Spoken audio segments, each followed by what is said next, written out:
Sir, bakit? Ba't mo nag-walk out? Pinupuno na tayo eh. Pinagpipilitan nila, naisip-isip na siguro nila dahil lumabas sa media na ilalabas na warrant of arrest. Aray ko. Para makaboto yung mga yun na makukulong, kung sino man yun, para makaboto sila, kung nakakulong man sila. Hoy! Nabunganga nyo! Tahiin nyo! Natutulog ako, nagising ako sa bunganga nyo! Kung ay matulog, magpatulog kayo! Common sense, hindi naman tayo tanga, journalist tayo, di ba? Yes. Wala kang awa! Common sense. Yes, sir. BS. Kung ano-ano mga rules.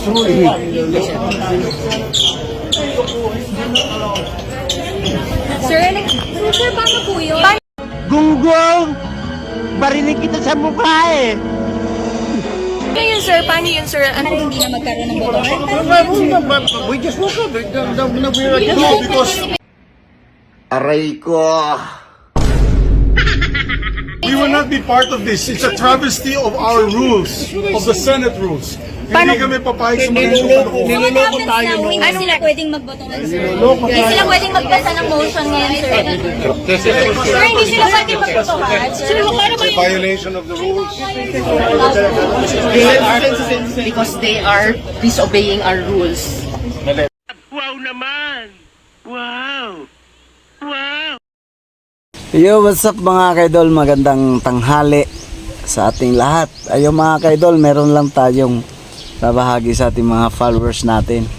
Tungkol po ito sa political strategy ng ating mga politikong may sariling personal interest sa kanilang buhay.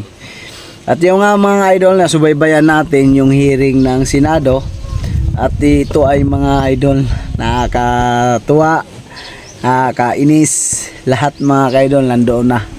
Kasi alam mo mga kaidol, sila yung mga tagapagpatupad ng batas at gumagawa ng batas ng ating bansa at i-question ang mga bagay na kailangan pagtatalunan para masiayos ang pagbuo ng batas. Pero ito mga kaidol,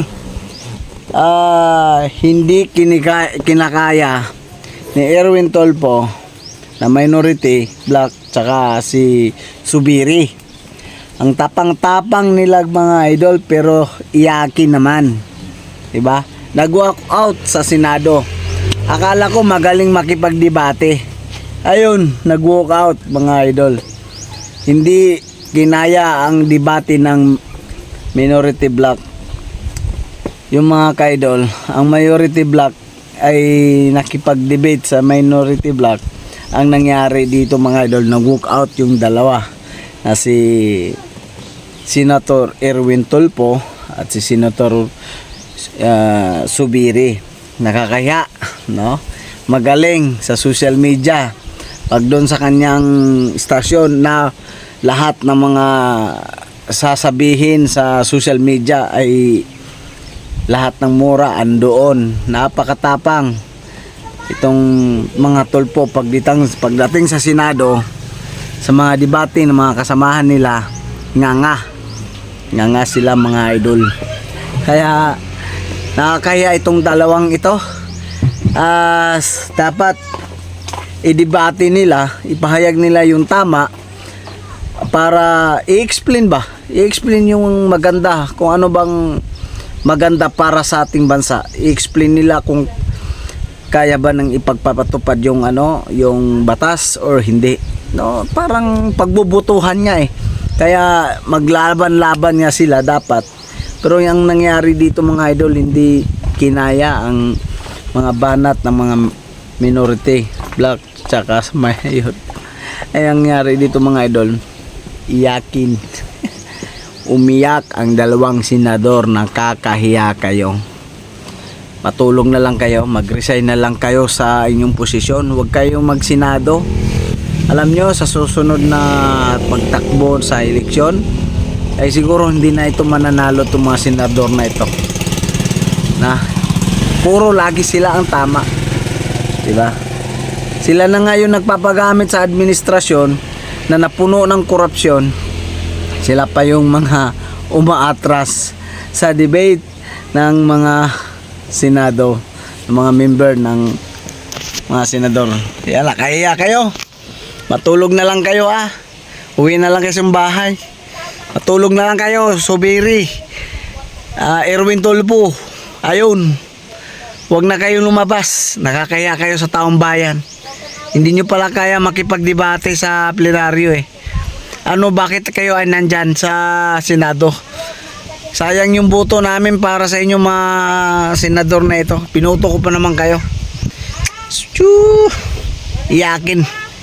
Iyakin pa sa walang mas magaling pang makipagdebate sa inyo yung walang pinag-aralan kaysa sa inyo mga edukado, wala namang kayo kwenta.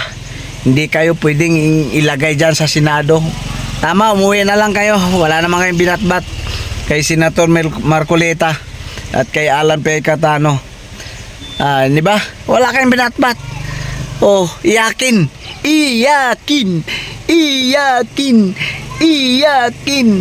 Iyakin ang dalawang senador.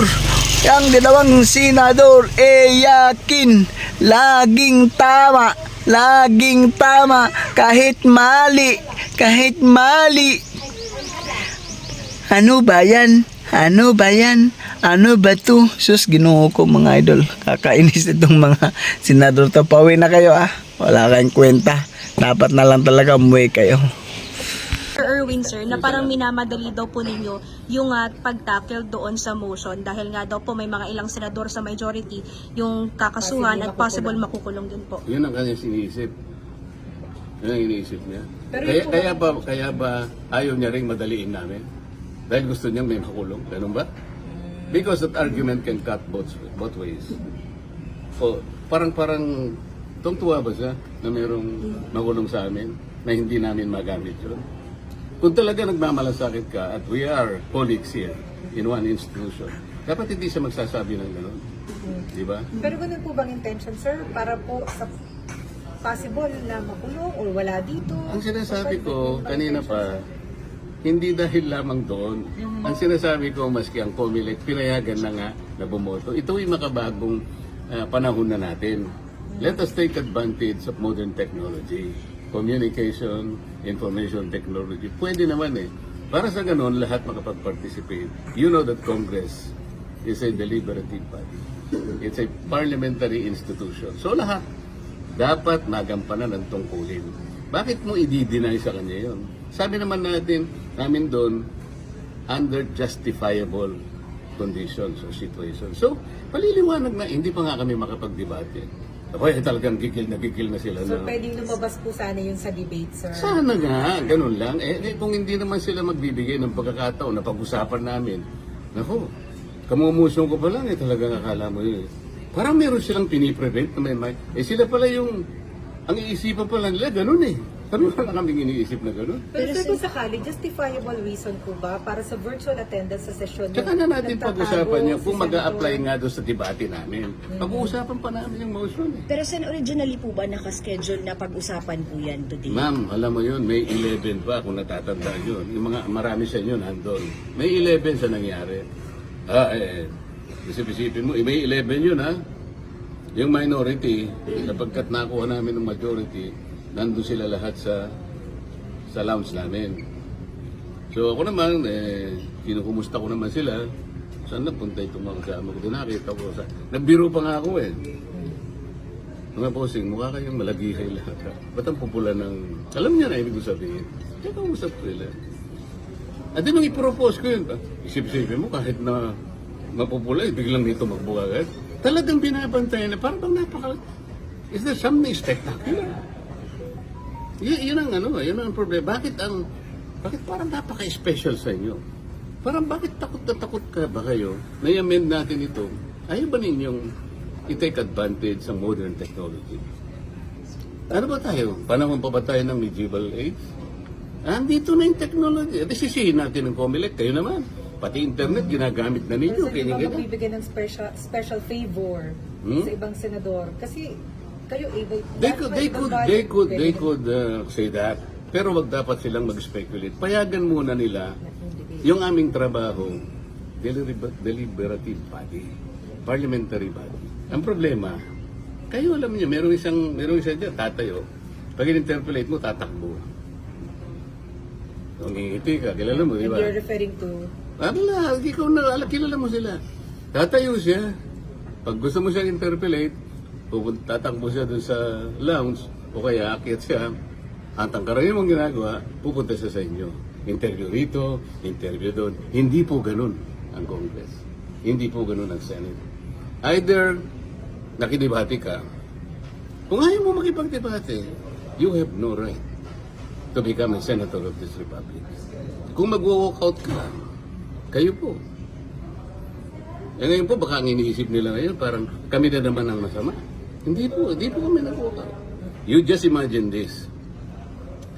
Hindi ba kami, mga mature na tao, napag-usapan namin ito? Binoto po kami para pagdebatihin ang lahat ng bagay. Bakit ka mag-walk out? Bakit ka mag-walk out? Yung mandato bang binigay sa iyo ng bayan, hindi importante sa iyo. Natatakot ka bang makipagdebate?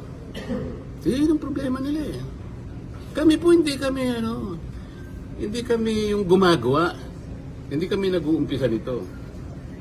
So they just walk out and then they question the quorum. What do you think? Pero sir, your comment No, what do you think? Your comment Teka muna. They walk out and somebody was left to just move to adjourn. What do you think? Dahil wala pang quorum. Sila nga nagbigyan ng condition pa mawala ang quorum. So, plano nila yun eh. So what do you think? So what do you think, sir? Kasi kayo ang magbubutuhan. Pati kayo, ako na, siyempre, kailangan naman magtanong naman ako sa inyo. Hindi naman ko palagi Hindi lang namin kami. pwede ikaw ang sarili namin. Kayo No, pwede namin sa I am not report asking namin. you as a reporter, but a patriotic citizen of this republic. Lahat tayo kasama rito. Gusto ko makita nyo yung distinction. Salamat po sa inyong lahat. Pero yung comment din sa minamadali, bakit kailangan ngayong araw ito i-resolve Pero sir, yung sasabihin ng client, sir, na may ano daw po, ay yung whole departure order, sir. Susunod na yan, boss. Opo. Pagbibigyan ko kayo. Pero sir, yung whole departure order po ng Pagbibigyan ko kayo sa susunod. Ano lang ito kasi medyo important. Thank you, sir.